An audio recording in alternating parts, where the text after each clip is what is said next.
pra gente. Vene Casagrande, festa bonita que fez a torcida do Flamengo para embarcar para o Mundial o time do Flamengo, hein, Vene? Boa tarde pra você. Pois é, uma festa muito bonita, como de praxe, a torcida do Flamengo sempre fazendo esse Aeroflá que é importante.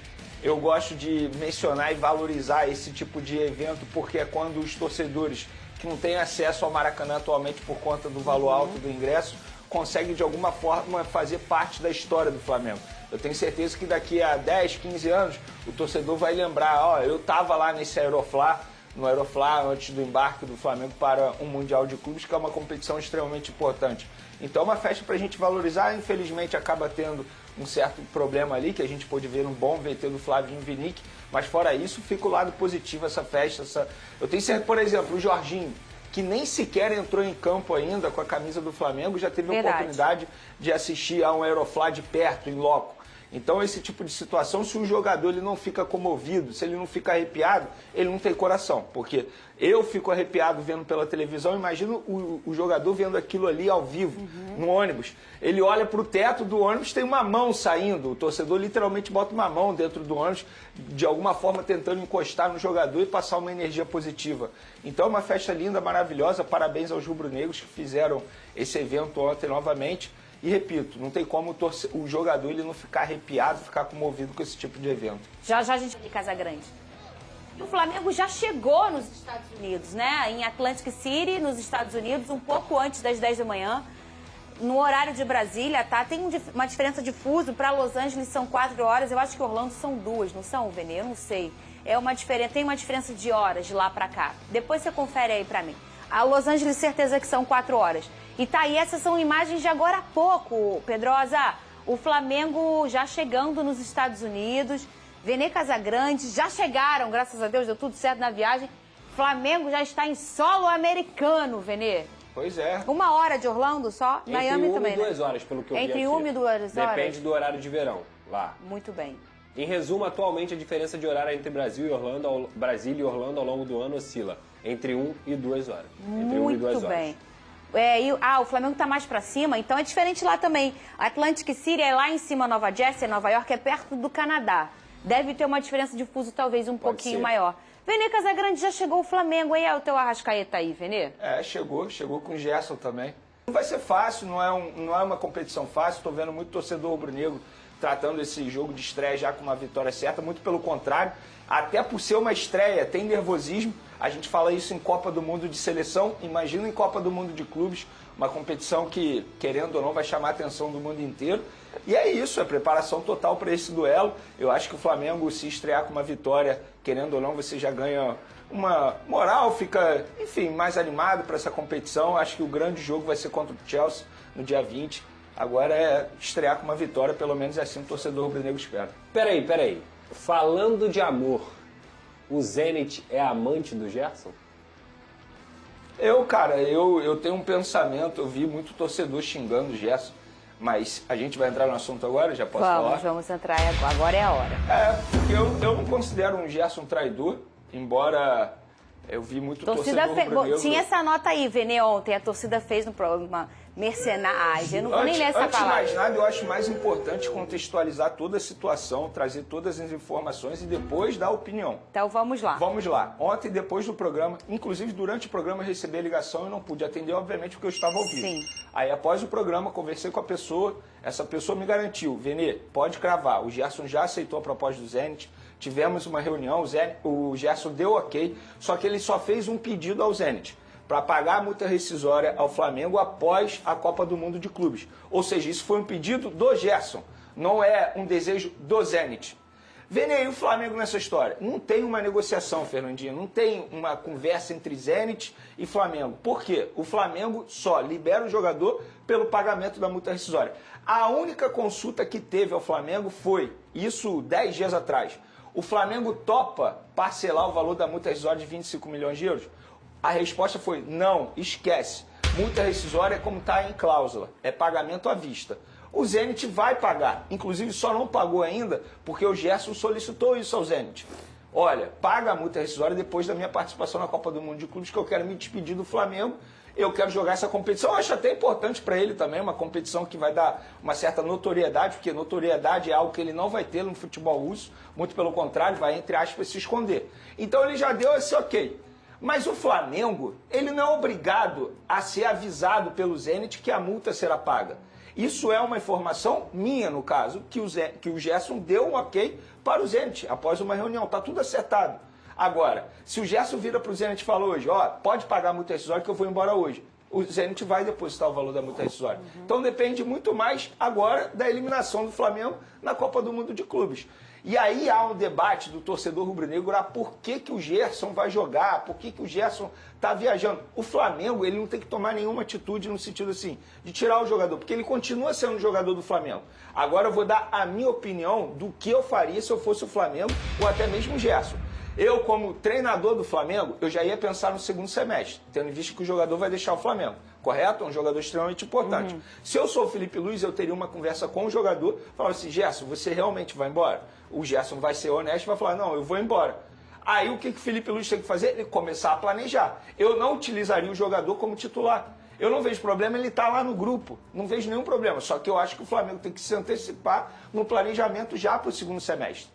Porque o Gerson é um jogador titular, o Felipe Luiz contava com ele. E se eu sou o Gerson, eu abriria o jogo também com o Felipe Luiz e com o José Boto. Ó, eu vou aceitar a proposta, eu vou embora. Só que eu queria fazer parte do grupo que vai disputar essa competição. Queria me despedir, quero dar a vida em campo e sair pela porta da frente. Então eu vejo muito torcedor do Flamengo tratando o Gerson como mercenário, Judas, traidor, como está aí nessa nota 3. Mas eu não julgo o torcedor que faz isso, assim como eu não gosto de dizer que o torcedor tem que tratar tal jogador como ídolo, eu não posso dizer que o torcedor não pode tratar o Gerson como traidor, sobretudo por conta de todo o contexto, de como aconteceu a situação. 2 meses atrás, ele estava comemorando uma renovação de contrato no Flamengo. Que é essa imagem que está na tela.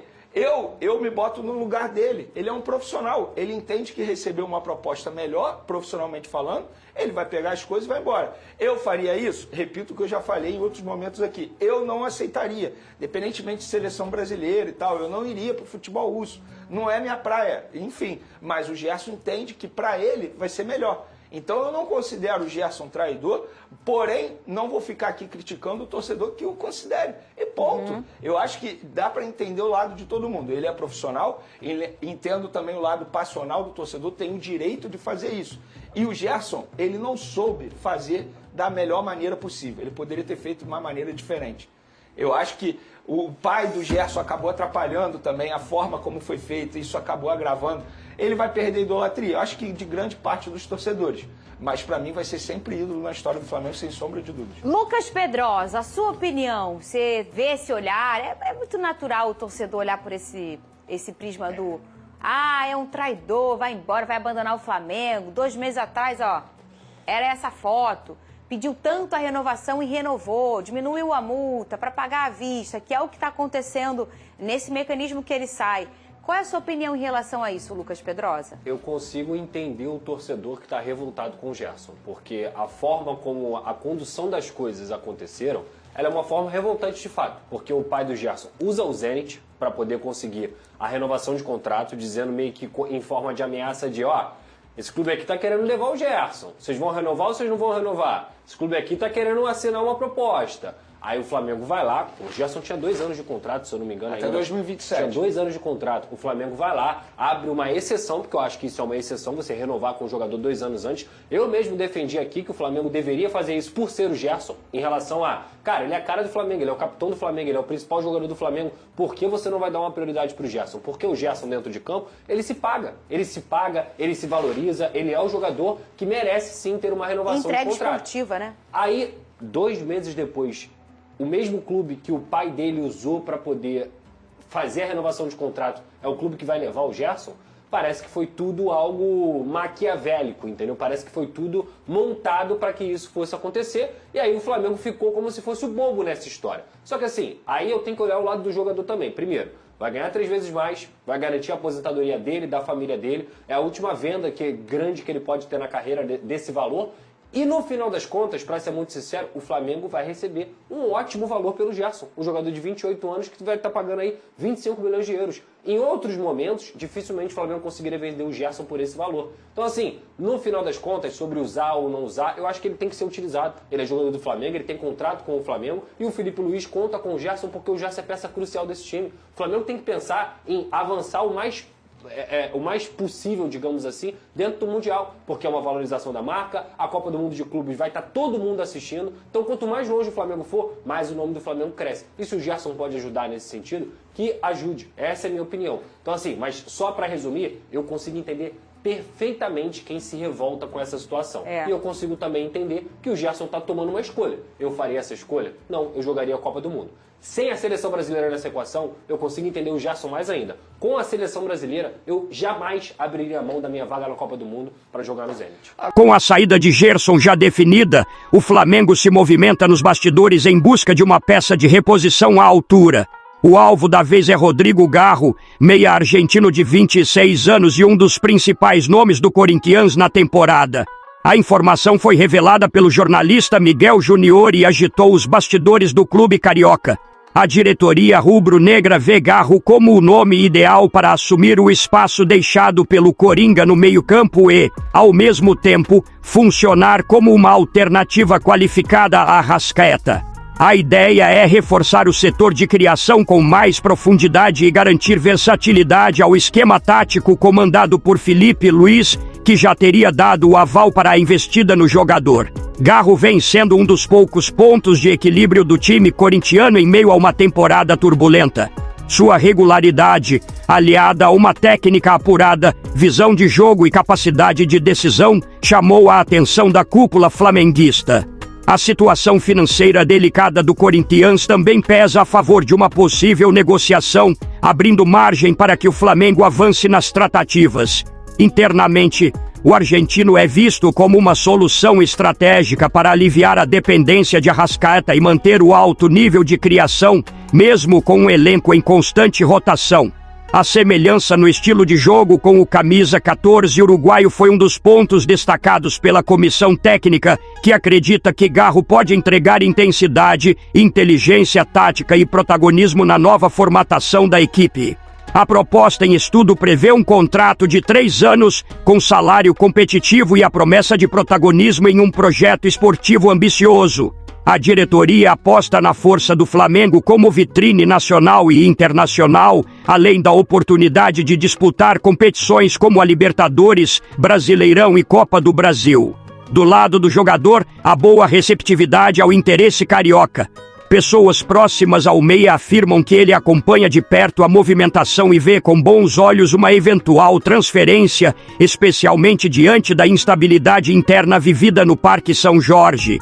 Agora eu quero saber a opinião de vocês. Você acha que Garro seria uma boa contratação? Sim ou não? Deixe sua opinião nos comentários, curta o vídeo e se inscreva no canal para acompanhar todas as atualizações do Mengão. Saudações rubro-negras!